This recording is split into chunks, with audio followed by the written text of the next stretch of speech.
Hello, everyone, and welcome to another episode of HeartCore, the Human Design Podcast, with Celestina once again a little bit, well, how shall we say this? Sleep deprived? This is going to be a fun episode, I think. So I am Miko, and Celestina is on the other side of the world. Hey guys, coming at you from down under. They don't call it that here though, it's just Aussie. Today we're going to be talking about part 2 of Marilyn Monroe, and we're going to be focusing on some of her lovers, or at least some of the lovers that she was said to have had. So there's no real proof for the lovers in her life. There is some, of course, proof for the marriage certificates, for example. So the ones that we're going to be covering today are James Daugherty, Joe DiMaggio, John Fitzgerald Kennedy, Bobby or Robert Kennedy, and Natasha Lytess.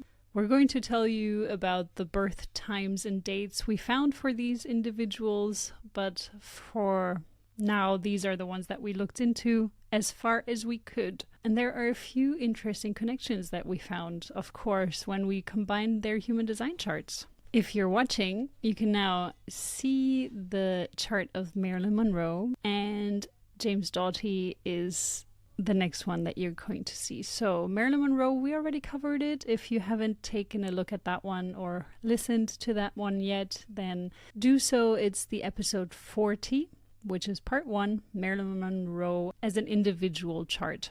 You can see that she's an emotional projector. She has 4 centers defined: her emotional solar plexus, her root, her ajna, and her head. And the rest is undefined, her ego being open.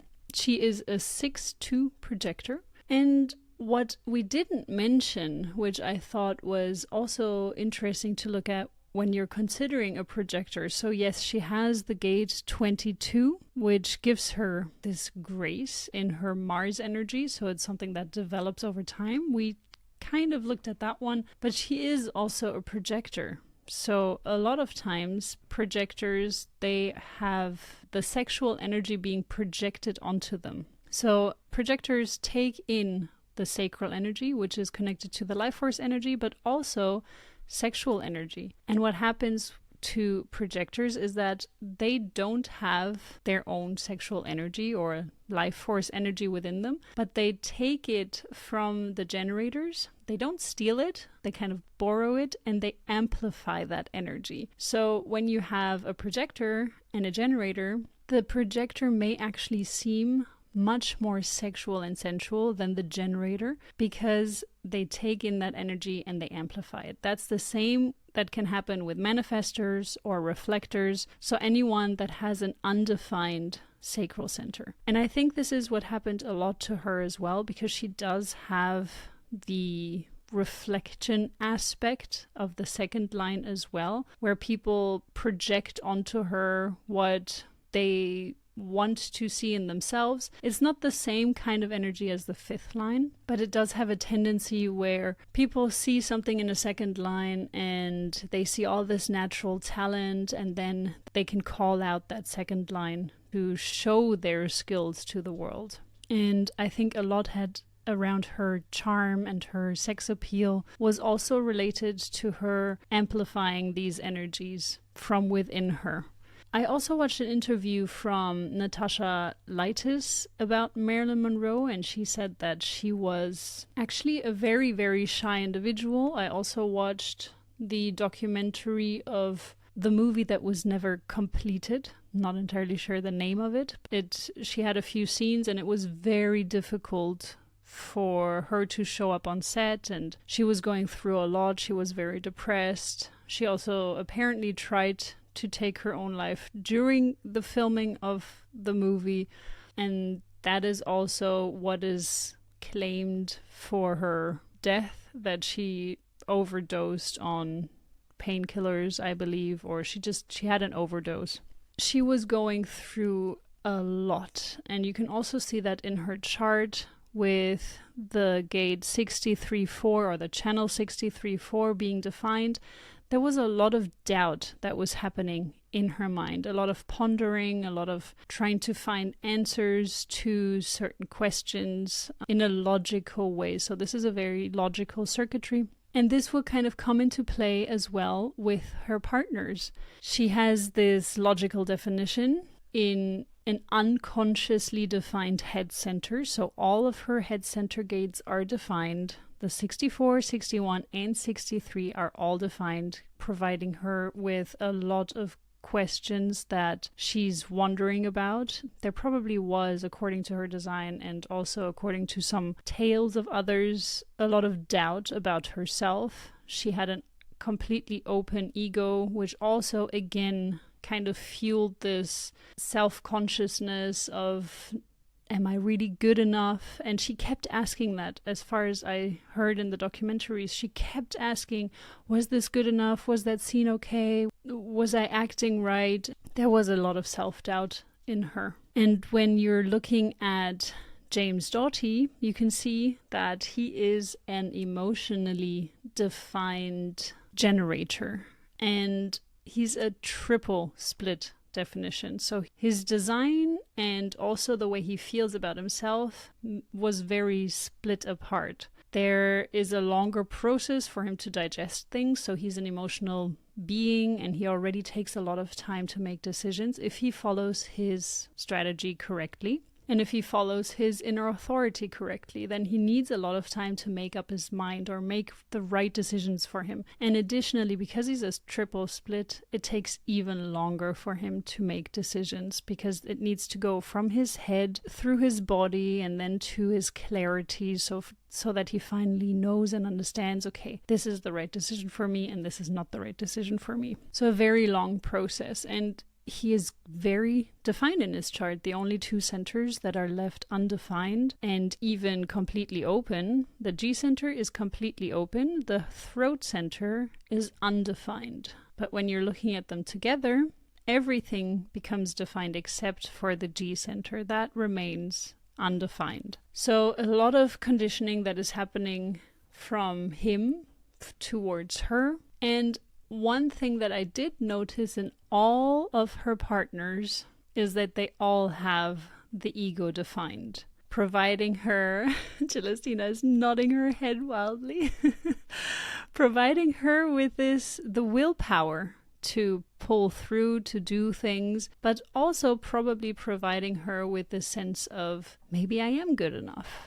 James Doughty, for me, I also watched an interview of him when he was talking about Marilyn Monroe. He was actually talking about Norma Jean, and he also made sure to make this differentiation. So for him, Norma Jean was the person that he fell in love with, and then Marilyn Monroe was another individual that she became, but it's not the same person for him.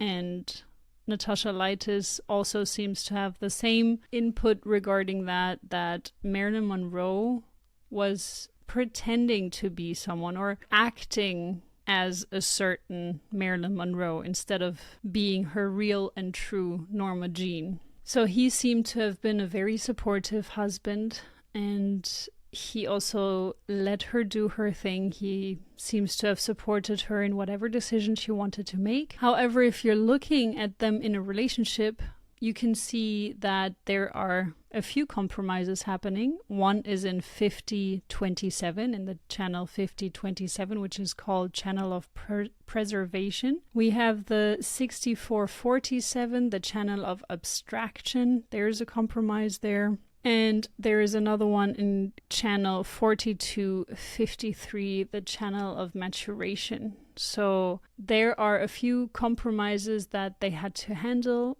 but there were also a lot of electromagnetic channels. And electromagnetic channels, you may think, oh my God, this is what you want in a relationship. I want to have electromagnetic channels everywhere. It can make and or break a relationship. So electromagnetic channels are the initial spark. It may feel very exciting at the beginning, but those are often the places where in the end you're going to be like, yeah, that was something that kind of annoyed me at the beginning already. I loved it, but I hate it at the same time.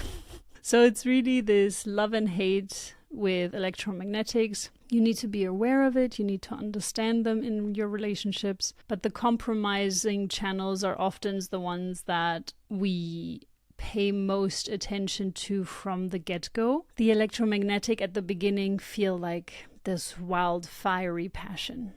So for them, there could have been some compromise related to abstract thoughts and abstract thinking, whereas the logical thoughts were dominated by Marilyn Monroe. The abstract ones was dominated by James Dougherty, because he has the full channel and she only has one gate, which could have also additionally created some doubt in her of her ideas and her thoughts really being accurate, and he kind of having this pressure or this need to have a clear answer to certain things. So this is his gate 47, for example, is in his Saturn, which again provides some sense of restriction, some sense of I have to be very strict with myself when it comes to this topic, otherwise Jupiter is going to punish me. If you know what your Saturn gates are, this is kind of the rule. You really need to oblige to your Saturn gates unless you want to have the Jupiter gates really run havoc on you or something like that. So they can really punish you if you don't listen to your Saturn. Did you look into James Dougherty and Marilyn Monroe's connection together? Because this was actually mine, but maybe Celestina had something else to add to this relationship. I didn't, but I thought it was very interesting that she sought out someone. I mean, if you guys recall from the first Marilyn Monroe episode, this was a neighbor that she married with her last, within her last foster home, right? So it wasn't necessarily that she sought out this relationship, but she married so that she wouldn't have to go back into the foster system for a year, because she was 16, 17 and got married at 17 to James. And it just happens to be that he has a defined spleen and a defined ego. And I think it's very interesting. We're going to see this throughout as well. Save one, perhaps. I don't know what Natasha's chart looks like, so we'll save that. But JFK does not have a defined spleen. However, the more significant relationships in her life, the people that she truly, truly loved, said she truly, truly loved, I find it very interesting that they had defined spleens. And if I recall, hers is not completely open, but it is undefined. So it's just very interesting that the splenic energy is it can pull you in, right? So I wonder if she felt pulled in by these people. So it's just very interesting to note that even though her first husband was kind of not like a setup, but low-key kind of like a setup, they knew each other, but it was interesting that she was brought into his energy in this way. And I find it so interesting. The 4037 channel kind of stays a constant throughout those same relationships, and we're going to see that as well. Again, just so interesting. Absolutely. She had a type, as it seems. And this is really if all the birth times and dates are accurate. So always bear that in mind. We did the best that we could to find the accurate birth times. However, it is not 100% clear if James Dougherty's birth time or John Fitzgerald Kennedy and Bobby Kennedy have accurate birth times. Natasha Lytess definitely does not. We're still going to look at one of the potential charts, but that is all over the place. There is no accurate birth day. There is no accurate birth year. So it's really all over the place. But for now, this is what we went with. And another thing that I found interesting with James Dougherty was also that he said that he wanted to have children. And you can see that. I mean, family to him is very important. The 4037, as you have mentioned. He also had the 6th gate defined twice, once in his conscious moon and once in his unconscious earth. So it's a very important thing for him. And he also had the channel 2750, which is all about giving his values to the next generation. So for him, the reason for divorce, as far as I've understood, was that Marilyn Monroe was supposed to sign with Fox. I think it was already Fox at that point after her modeling career. So she was supposed to sign with Fox, and they didn't want their actresses to get pregnant. So they wanted single ladies. They didn't want to be hiring a married woman, because back in the day when you were married, it also meant that you were going to have children, at least if everything works well in your reproductive system. But that was the plan. When you're married, you try to have children, and he really, really wanted that. Whereas she then decided to leave him because she wanted to pursue her career. But you can see that there's a lot of energy and a lot of potential for him to really want this to happen for him, have a family, especially with his unconscious earth placement in the 6.2. That's a very prominent placement. Can we just, though? He has my birthday. What? Yay! Yep, just a few years earlier. Just a few, beginning of the century, closer to the end of the century. Same. Cool. I love how you said we were going to breeze over him, and you went full on. Well, All right. Let's roll on to Homeboy Joe. Amazing. So, Joe DiMaggio, Yankee center fielder, had to look that up because I was a disgrace last week and didn't know what position he played. Anyway, a 3/5 emotional manifesting generator with a connection from his emotional solar plexus to his ego. And this stays constant throughout the loves of her life, which I think is really interesting. We have a very intense connection from his sacral to his throat, and then that also connection to the splenic area as well. Their relationship, my understanding is they met through like a mutual friend, and it blossomed pretty quick. However, this is the relationship that I noted. She got married before her Saturn return, and then they divorced about 9 months later when she was like full on in her Saturn return. So I think that that's really important to note as well. Joe DiMaggio's energy, other than the 4 centers that are defined, he is split, so it may feel a bit disconnected for him, but his energy is pretty open, and together they have everything defined except for their G center. And this was the same, if I recall, with Dougherty as well, right? So not having a defined self together. Joe and Marilyn's charts, when put together, they have an undefined G center, similarly to James and Marilyn's chart. However, in this instance with Joe, they are a triple split, which probably felt extremely disconnected and also didn't give Marilyn the sense of self that she was probably looking for, right? Like probably looking for that wholeness. So in comparison to James, feeling that one sense of self-identity when together, with Joe, the marriage, again, did not last very long, 9 months. There was probably a lack of feeling sense of self, a bit more disjointed because they didn't connect in as many ways.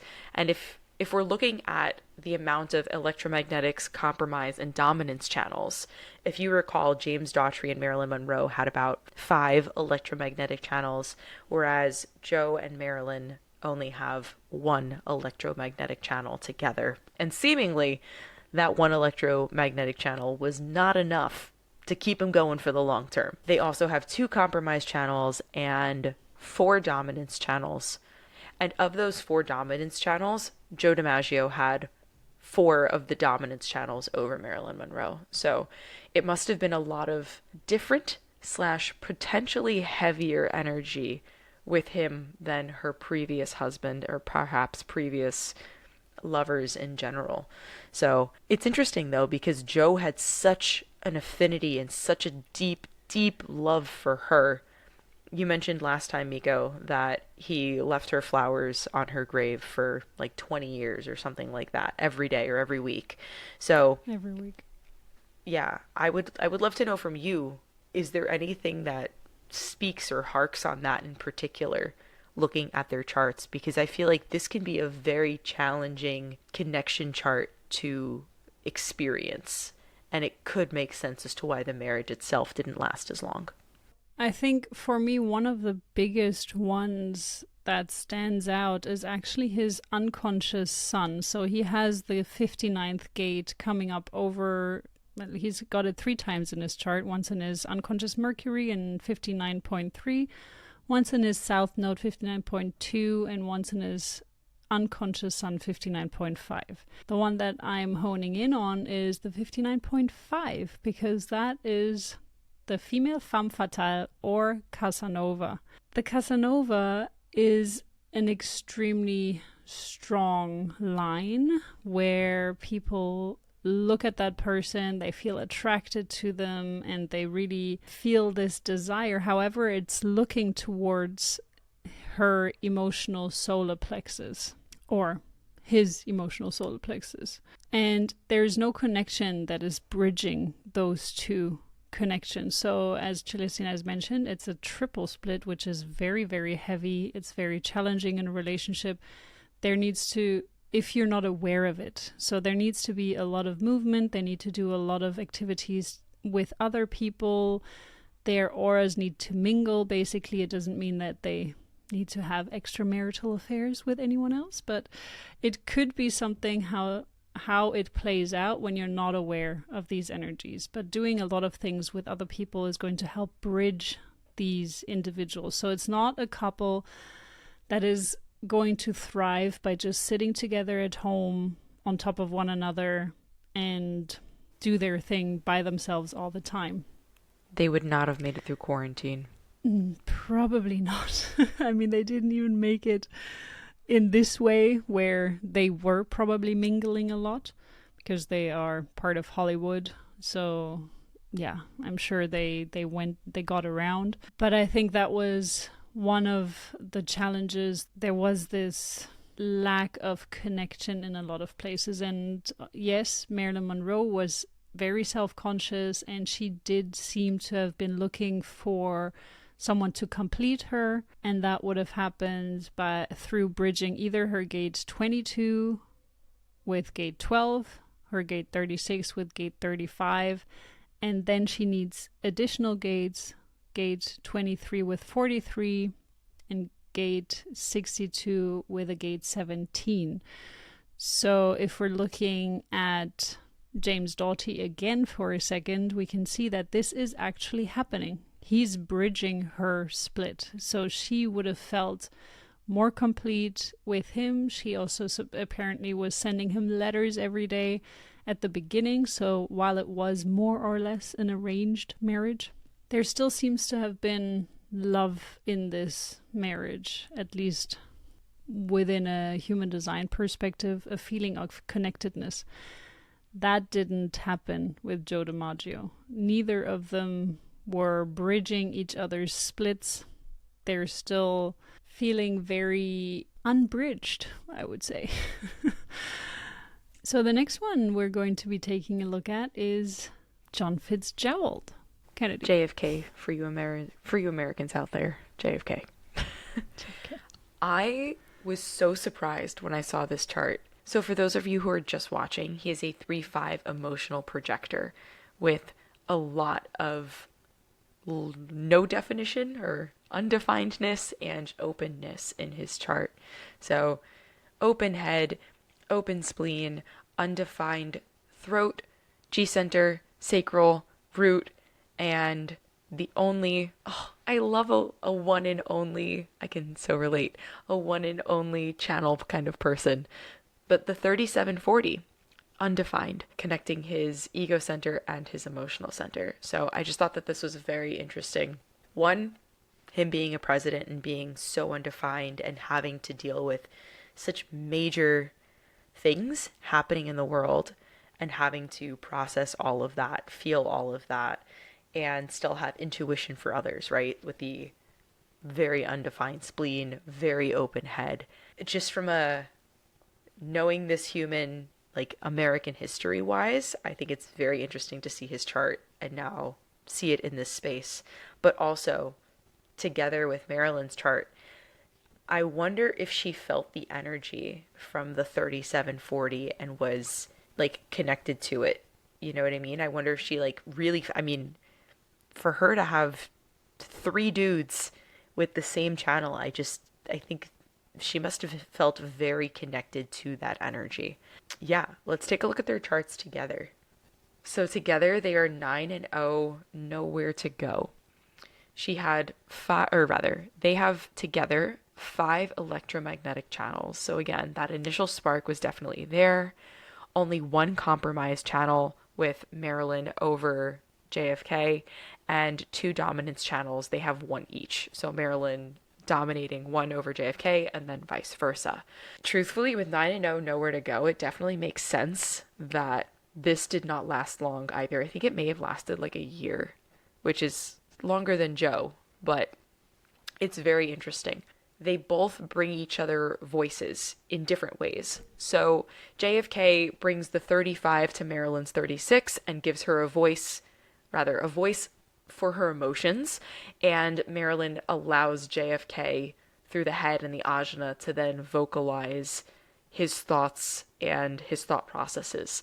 So I wonder how much of this connection played into their alleged pillow talk that he overshared about political things, and just although they don't have the 1333 together, so I don't know how much like secret divulsion was happening, but I think, at least from what I'm seeing, I feel like a lot of vocal channels were opened, and I wonder if that led to more being shared than it should have been. You know what I'm saying? Allegedly.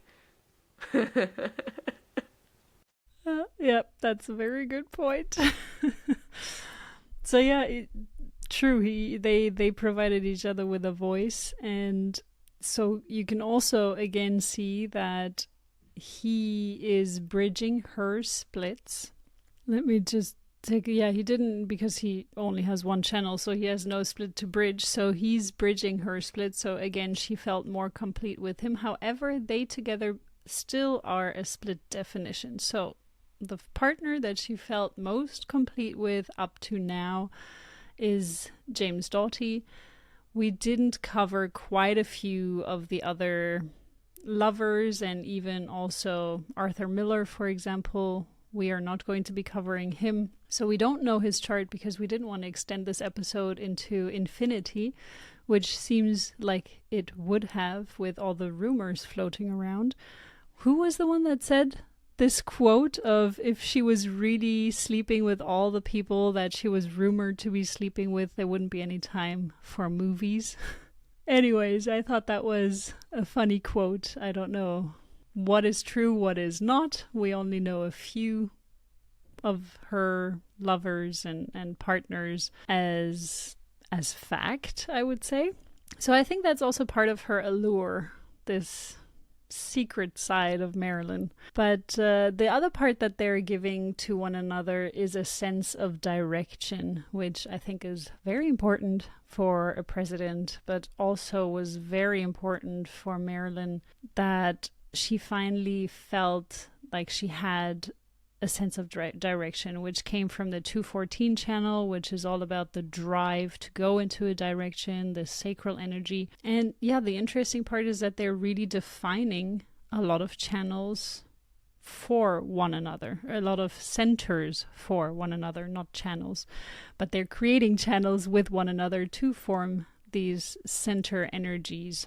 So it must have been a very interesting dynamic as well. I find it fascinating that most Kennedys were unfaithful. I don't really know who was faithful.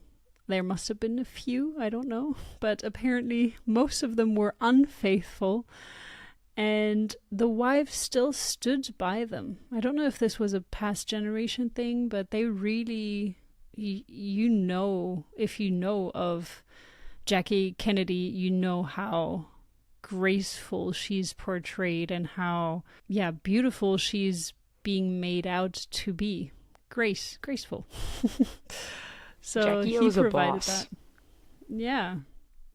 And even the next one that we're going to be looking into, Bobby Kennedy or Robert Kennedy, his wife was also standing by his side, supporting him, and he seems to have been even more Casanova-ish than John F. Kennedy, apparently. I don't know. We don't know the truth. This is just the rumor mill going here, especially from two people that have no idea of those things. But we try our best when we research. Okay. With Robert Kennedy, you can see that his chart is very defined by itself. He's a split definition in himself, within himself. He still also has the ego defined. However, he only has part of the 4037 channel. Still, an energy that is attracting her. I think it's also due to the fact that this is a channel that has this contract where it's about, I provide the food for you, the money for you to get the groceries, or I provide you with the necessary things, whichever we agreed upon contractually. This is either a written contract or a verbal contract, but it's really about making contracts of what I bring to the table and then what the other person makes out of whatever I brought to the table. So it's very important for her. It's for them, for the ones that have this channel. And it's also very important for them to have this tribal bond. It's a very tribal energy. It's really about honing in on the family, close friends, and supporting one another. So I think this is the energy that she was seeking, and especially considering that she was an orphan, or not, she wasn't really an orphan, but she liked to portray herself in that way. And she also did go through a lot of heartache with her mom and her father. So maybe the feeling of being an orphan was really there with her, because she didn't really have two parents that were looking out for her the way that a child deserves to have parents looking out for them. So I think this ego/heart energy definitely is something that very much attracts her. Apart from that, he has the emotional solar plexus, the root, the spleen, the sacral, the G center, and the throat defined. So the only things that he has not defined is the head. It's completely open, and the ajna, it's undefined. Together, they create a 9 and 0, nowhere to go. We should have taken John and Bobby's chart together, because I'm pretty sure that this is going to be similar, and they were super tight with one another. Okay, they have the undefined head, or completely open head, and undefined ajna. Bobby and John F. Kennedy. I just wanted to look at that real quick, because they are also very, very, very tight, and they are a single definition. I know it has nothing to do with Marilyn Monroe's lovers, but for both of them, the brother was super important, and I think that's also how it could have even worked with Marilyn being in the mix of it, because their relationship was so tight that another woman wouldn't necessarily have broken it. And apparently once JFK died, once JFK died and Marilyn Monroe passed, Bobby Kennedy and Jackie Kennedy, they became very tight, which bothered the wife of Robert Kennedy a lot. There's a rumor that they were together. It's also, again, not clear if it's the truth or not, but because he lost his brother and he was feeling really low about it, and she was the only one, so Jackie was the only one that really truly understood his loss. That's why they started to bond and support one another. So for him, his brother was his one and only and everything, as far as I've understood. Can we have a quick moment for Bobby Kennedy's wife? She literally passed away just 15 days ago. Ethel Kennedy. Wow. Yeah. She was 96, 94, wow. 96. One Rip of the Ethel. only ones. Boo-boo. Yeah.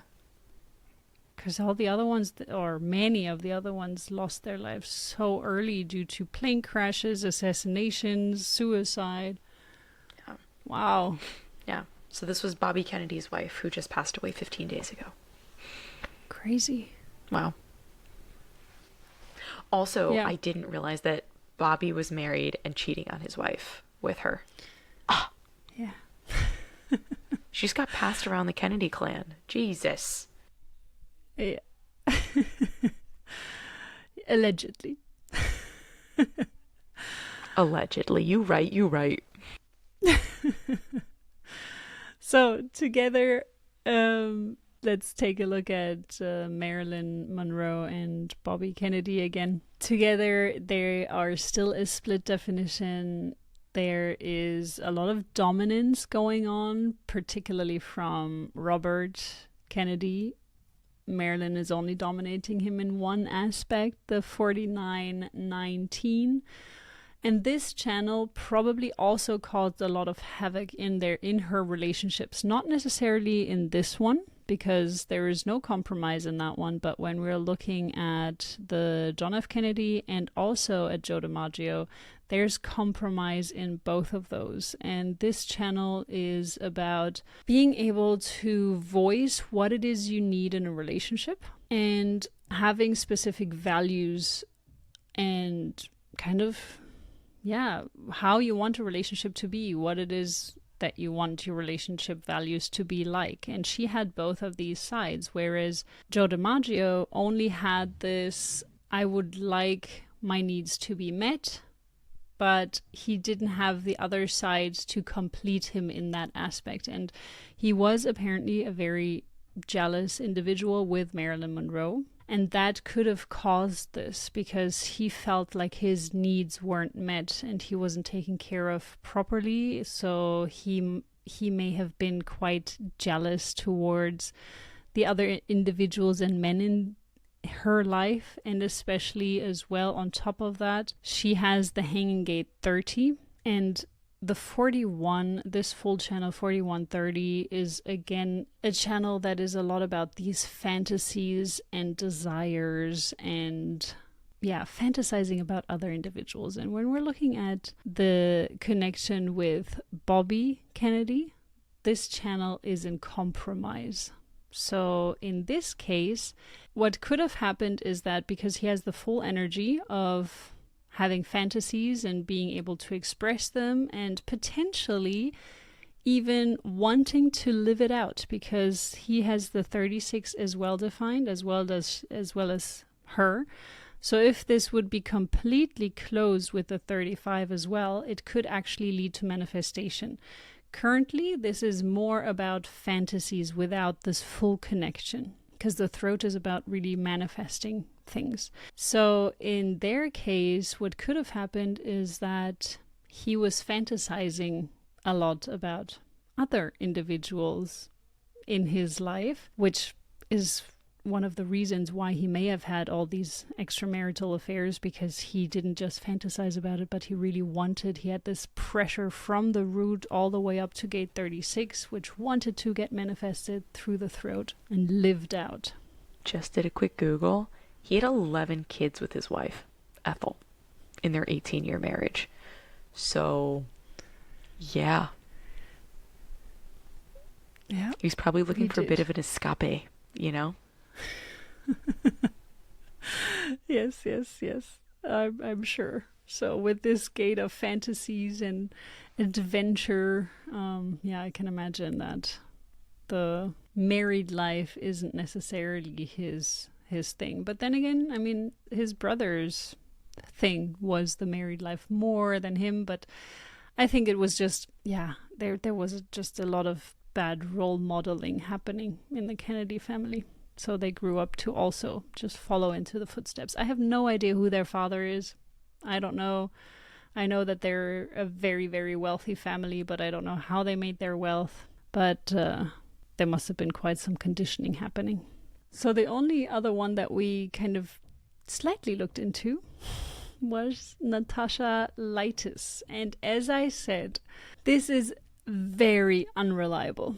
So it's unclear which year she was born, if it's 1911, 1913, 1915, if it's June or if it's May or whichever. So we have no idea, but I chose to stick with the projector one for obvious reasons.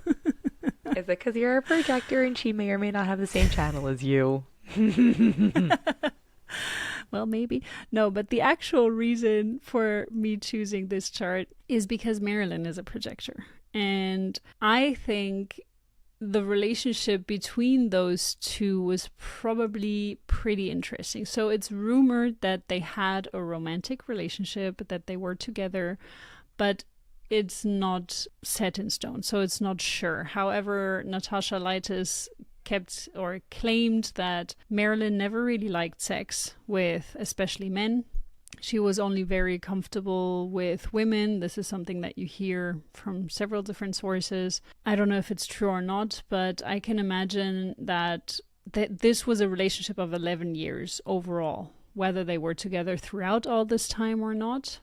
Projector with projector is said to be a healthy relationship because there's no sacral energy pressure. However, when two people come together and they create the sacral, there would still be the sacral energy produced. In this case, it doesn't. So the sacral is still undefined. So also the sexual energy wasn't necessarily very strong with them unless there was a planet that came through or people coming through. But yeah, Natasha Lytess also claimed that Marilyn was walking around naked all day long. So she seems to have been a very free-spirited person, Marilyn Monroe, if it's true. In general, you can see that. But that was pretty much the only reason why I chose the projector chart. However, it's really, really unclear, which is also why I don't really want to go into detail here. It was just one of the influences that Marilyn seems to have had in her life. Some say good, some say bad, but yeah, I thought it was interesting. If this is the case, that's a triple split again. So I wonder how, for just looking at the chart, like let's say that this is real, right? If it was a triple split, that's got to be, again, a challenging relationship, which could be why there were maybe ups and downs in it. I don't know. It sounds like Natasha had some strong impressions of that time with her, right? So maybe they both felt things differently, but obviously didn't have that sacral pressure. So it probably hit different than it did with Joe. But yeah, I wonder, I wish we could be the flies on the wall for their relationship and just gain a better understanding of like the nature of it as well. Apparently, she was also very jealous, like Joe. Interesting. So she seems to have been, at least this is, I mean, yeah, all the sources, I got it from YouTube, okay, so I don't know how reliable it is, but she seems to have had a lot of jealousy towards the men that Marilyn Monroe was hanging out with, and Joe also seems to have had an issue with it, so yeah. Interesting. I'm going to stick up for her, though, because she's a 5'2" ego projector, so us ego peeps got to stick together, so let go. If this is accurate, though, how accurate was her birthday? Because they both had the same birthday, even if it wasn't the same birth year. No, sometimes it said something with May, and sometimes it said June. So it was could be all over very, the place. very different. Her death day was very accurate. It was consistent all over. Well, if only that did anything for us, you know? So yeah. Damn. Well, guys, I hope you enjoyed our tour of Marilyn's love life. It was kind of like The Seven Husbands of Evelyn Hugo, but also very different from that book. Yeah. I have never read it, but I trust your judgment. Fantastic. Would highly recommend. Cool. Was there anything that stuck out to you the most out of all of these relationships that we identified? Ego. Yeah, I agree. HeartCore. Hey, what a fantastic way to end that. I wasn't even planned, guys. Was not even planned. But you're right, because you said the ego is only what percentage of people? Like 10? 30. 30. Okay, it's a little bit higher than I thought it was. But still, for it to be 30% of people, that knocks out 70% of the population, and she chose everyone with a defined ego. Girl, we're just out there looking for some heart, you know? I get it. Aww. Yeah. Also, perfect way to end it. Let's end it. All right, Thank you, guys. everyone, for listening. Until next week. Bye. Ciao.